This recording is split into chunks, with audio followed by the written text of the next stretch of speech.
하나님 말씀은 전도서 10장 16절부터 20절까지 교독하겠습니다. 왕은 어리고 대신들은 아침부터 잔치하는 나라요 내게 화가 있도다.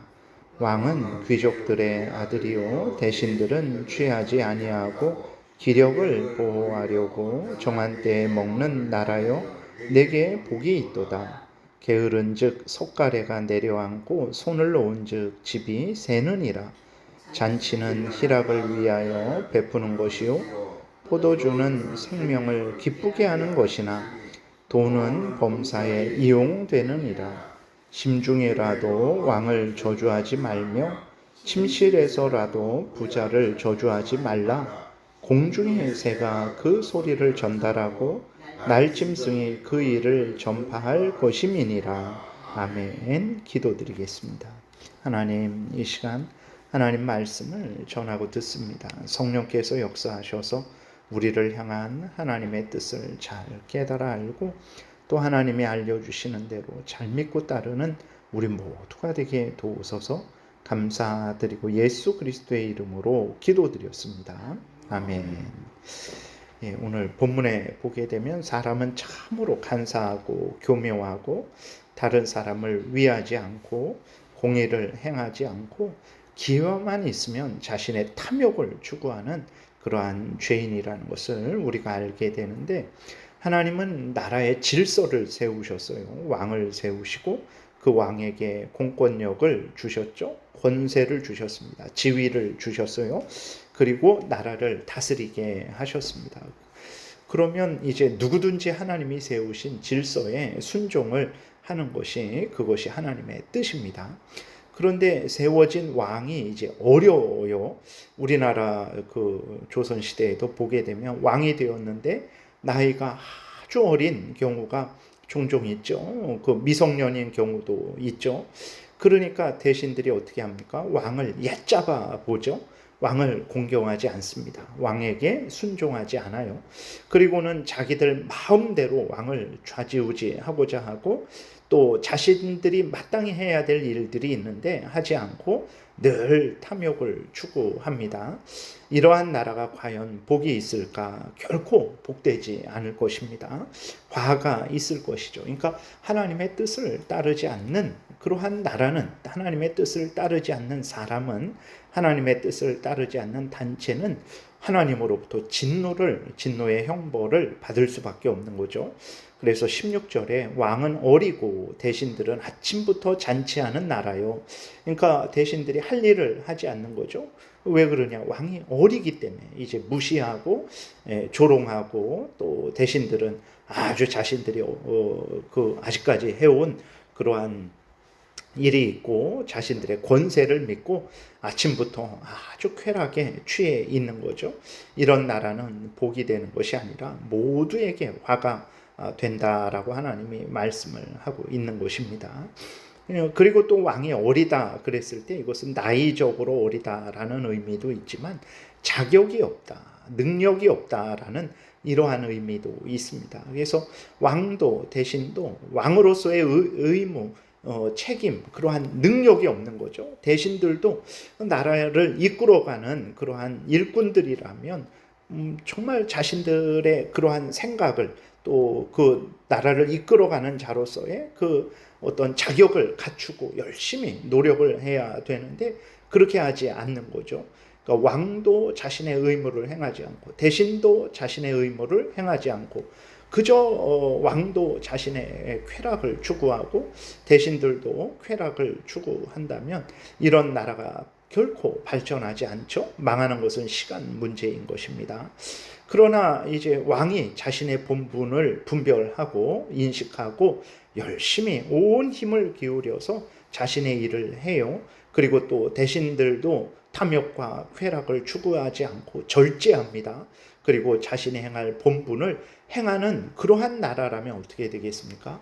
가장 복된 나라가 될 것입니다. 17절에 왕은 귀족의 아들이요 대신들은 취하지 아니하고 술 취하지 않는 거죠. 기력을 보호하려고. 그러니까 밤새도록 쾌락을 추구하고 밤새도록 술 먹고 그렇게 하지 않고 잘 때 자고 또 먹을 때 먹고 그게 몸을 보호하는 거죠. 그렇게 정한 때에 먹는 나라요 내게 복이 있도다 그랬어요. 그래서 왕은 귀족의 아들이요라는 것은 이것은 뭐 문벌 좋은 사람들만 왕이 되어야 된다 이런 의미가 아니고 왕으로서의 자질, 능력을 갖추었다라는 거예요. 왕은 귀족의 아들이다. 아주 정말 자신을 절제하고 자신의 해야 될 일들을 알고 또 자기가 왕으로서의 본분을 다하기 위해서 온 힘을 기울이고 있는 그러한 의미로서 왕은 귀족의 아들이다라고 이렇게 말을 하는 거죠. 이렇게 왕도 대신들도 지혜와 능력이 있고 자신의 본분을 행하는 나라는 가장 복된 나라죠. 가정도 마찬가지고 교회도 마찬가지고 또 나 자신도 마찬가지예요. 근데 모두가 각자가 자기 자신이 어디에 있는지 또 내가 해야 될 일이 무엇인지를 깨달아 알고 왕은 왕으로 대신은 대신으로 또 아버지는 아버지로 엄마는 엄마로 그렇게 이제 각자 해야 될 일들을 하고 또 그 일을 위해서 열심히 노력하면 결코 복되지 않을 수 없다라는 것을 우리가 분명히 그것은 명심해야 되는 것입니다. 그래서 아무리 대단한 나라도 각자가 자기 할 일을 하지 않으면 망할 수밖에 없는 거예요.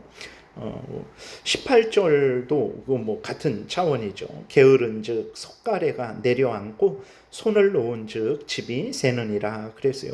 집을 짓고 살아가면 이제 시간이 지날수록 집이 낡아져요. 그래서 부지런히 보수해야 됩니다. 그러지 않고 게으르게 잠만 자면 집이 무너집니다. 무엇이든 마찬가지죠. 개인의 삶도 마찬가지고 가정도 마찬가지고 교회도 마찬가지고 나라도 마찬가지죠. 우리는 쉬지 않고 열심히 내 일을 해야 됩니다. 그렇다고 몸을 혹사라는 그런 게 아니라 내가 해야 될 일을 게으르게 하지 않고 나태하게 그러한 마음과 태도를 갖지 말아야 된다라는 거죠. 내가 해야 될 일들을 잘해야 됩니다. 내 인생을 복되게 지어가기 위해서는 내가 게으르고 술 취하고 해야 될 일이 뭔지도 모르고 우왕좌왕하고 그러면 그 개인의 인생이 복되겠습니까? 그러지 않죠. 내가 지금 어디에 있나? 제일장로교회에 있지. 내가 지금 어디에 있나? 내가 아버지로서 있지. 내가 지금 어디에 있나? 내가 이런 일 저런 일을 하는 직원으로서 있지. 내가 지금 국민으로서 있지. 이것을 깨달아 알고 내가 해야 될 일에 대해서 열심히 행하는 거죠. 그럼 그 개인의 삶이 아주 복되게 될 것입니다.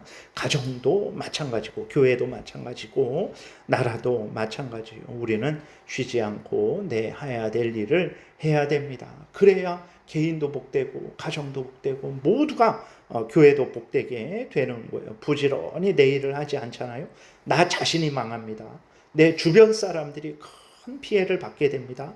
결국은 그 견고한 나라도 어떻게 나라가 망할까 그러지만 나라가 망해요. 나 자신의 일을 하지 않는 사람들이 처음에 한두 명이었는데 그게 점점 늘어가 보세요. 그래서 왕도 자신의 일을 하지 않고 대신들도 자신의 일을 하지 않고 국민들도 자신의 일을 하지 않고 그 나라가 망하는 것은 정말 너무나 당연하다라는 것을 우리가 잊지 말고 부지런히 열심히 내 할 일을 행해야 되는 것이죠. 19절에 보게 되면 잔치는 희락을 위해 베푸는 것이요 포도주는 생명을 기쁘게 하는 것이나 돈은 범사에 이용되느니라. 그래서 19절은 이제 각각의 역할이 있음을 우리가 알 수 있어요. 잔치는 기쁠 때에 베풀죠. 모두가 그 기쁨을 더 풍성하게 누릴 수 있습니다. 포도주도 역시 기쁜 일이 있을 때에 더욱 기쁘게 하죠. 술 취하게 한다라는 게 아니라 맛있고 좋은 음식으로서 사용이 되는 거예요. 예를 들어서 약주로 이렇게 그런 차원이지 이게 막 술 먹고 취해갖고 기쁘게 한다 그런 차원이 절대 아닌 것입니다. 음식으로서 사용되어서 사람을 기쁘게 하는 거예요. 그런데 또 돈은 여러모로 사용이 되죠. 그래서 이제 그 잔치나 또 이렇게 포도주는 한정이 되어 있지만 돈은 더 다방면에 이렇게 사용을 할 수 있다라는 것입니다. 그래서 각각으로 거기에 맞는 것을 우리들이 이제 잘 맞게 그것을 사용을 해야 되는 것이고, 그랬을 때 또 우리는 돈을 어떻게 사용해야 됩니까? 우리가 가진 이 돈, 물질, 모든 것이 하나님이 주신 것이죠. 우리가 그럴 수 있어요. 내가 열심히 해서 벌었습니다. 내가 열심히 일할 수 있는 그 일을 주시고, 일할 수 있는 지혜를 주시고, 일할 수 있는 능력을 주시고, 일할 수 있는 회사를 주시고, 일해서 열심히 일했는데 그 소득을 얻게 하시고, 그게 다 하나님의 은혜예요. 그러니까 우리는 기적이라는 것을, 물론 말 그 자체가 그렇지만 하나님이 도우셨다라는 것을, 내가 자고 일어났더니 내 앞에 돈다발이 있을 때에만 하나님이 나에게 돈을 기적적으로 주셨다, 하나님이 주셨다, 이런 생각을 하죠. 아닙니다. 하나님이 기적적으로 나에게 돈다발이 떨어지게 하시든, 내가 열심히 일해서 그 일한 대가로 돈을 벌게 하시든 다 하나님이 주신 것이다 라는 것을 잊지 말아야 돼요. 이렇게도 하나님이 주신 것이고 저렇게도 하나님이 주신 거예요. 그렇기 때문에 우리는 하나님이 주신 것을 하나님의 뜻대로 사용해야 되는 거죠. 나와 우리 가족의 일용할 양식을 위해서, 자녀들의 교육 지원을 위해서, 자신의 또 미래의 여러 가지 대비를 위해서, 그리고 또 그것만 위해서 사용하는 것이 아니라 이웃을, 내가 할 수 있는 만큼 또 이웃을 돕고, 또 하나님의 선한 사업을 위해서 우리가 헌금도 하고, 또 그렇게 여러 가지 그 일을 하는데 돈을 사용을 할 수 있는 것입니다. 악한데, 죄 짓는데, 그러한 죄 짓는 것을 지원하는데 사용해서는 결코 안 되는 거죠. 그래서 각각이 어떤 역할이 있으니까 그것들을 잘 거기에 맞게 우리가 사용을 하면 되는 것입니다. 그리고 20절에는 심중에라도 왕을 저주하지 말며 침실에서라도 부자를 저주하지 말라. 공중의 새가 그 소리를 전하고 날짐승이 그 일을 전파할 것임이니라. 앞에서도 말씀드렸지만 하나님이 세상에 질서를 세우셨어요. 내가 괜히 부모가 된 것 아닙니다. 내가 괜히 자녀가 된 것 아닙니다. 어떤 사람이 괜히 우연히 어쩌다가 대통령이 된 것 아닙니다. 내가 대통령 될 수 있는데 내가 안 됐다, 내가 국민이 된 것, 그것도 우연한 것 아닙니다. 하나님이 다 하나님의 섭리 가운데 인도하신 거예요. 그러면 우리는 어떻게 해야 됩니까? 그 섭리를 순종해야 되는 거죠. 섭리하심에 우리는 그 질서를 따르고 권위를 존중하고, 우리가 해야 될 일들을, 앞에서 계속 말씀드린 대로 해야 될 일들을 하는, 그러한 것이 우리가 마땅히 할 일입니다. 그래서 하나님이 세우신 질서를 우리가 존중하고 순종할 때 마음으로 존중하고 순종해야 되죠. 말로도 존중하고 순종해야 되죠. 행동으로도 존중하고 순종해야 되는 것입니다. 이것이 우리가 할 일이에요.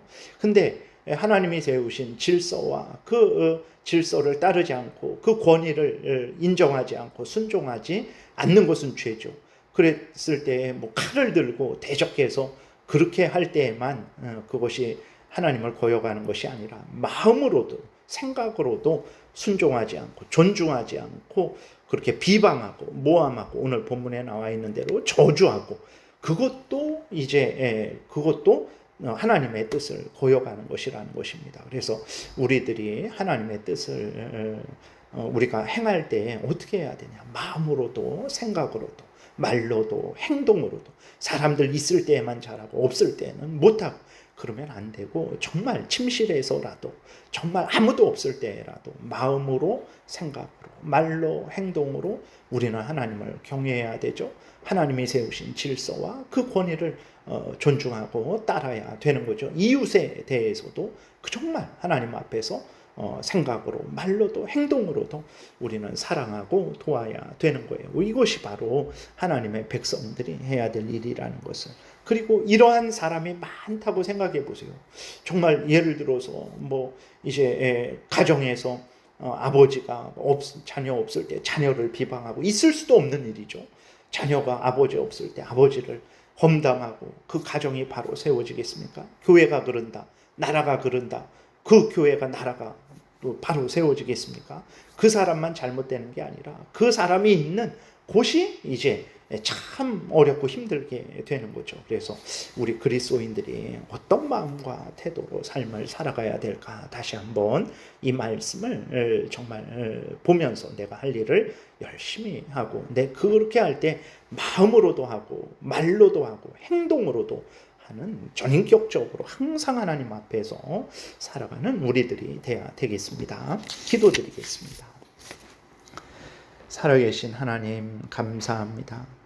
복된 인생을 살아가는 지혜와 그 힘을 우리에게 알려주시는데, 우리는 하나님 말씀을 듣고도 던져버리고 내 탐욕을 따라 살아가니 참 어찌 하나님 앞에 바로 서고 복된 인생을 살아갈 수 있겠습니까? 하나님, 우리를 불쌍히 여겨주시고 인도하시고 지키시고 보호하셔서 마음으로도 말로도 행동으로도 항상 하나님의 말씀을 따르게 도우시고 하나님을 경외하고 이웃을 사랑하는 우리 모두가 되게 도우소서. 참으로 복될 줄을 믿사오니 은혜 내려 주옵소서. 예수 그리스도의 이름으로 기도드렸습니다. 아멘. 하늘에 계신 우리 아버지여, 이름이 거룩히 여김을 받으시오며 나라의 임하옵시며 뜻이 하늘에서 이루어진 것 같이 땅에서도 이루어지이다. 오늘날 우리에게 일용할 양식을 주옵시고 우리가 우리에게 죄 지은 자를 사하여 준 것 같이 우리의 죄를 사하여 주옵시고 우리를 시험에 들게 하지 마옵시고 다만 악에서 구하옵소서. 대개 나라와 권세와 영광이 아버지께 영원히 있사옵나이다. 아멘. 지금은 우리 구주 예수 그리스도의 은혜와 하나님 아버지의 크신 사랑과 성령의 교통하심이 하나님이 알려주신 대로 믿고 생각하고 말하고 행하고자 은혜 구하며 돌아가는 하나님의 택한 백성들 머리 위에 지금부터 영원토록 함께 있을지어다. 아멘.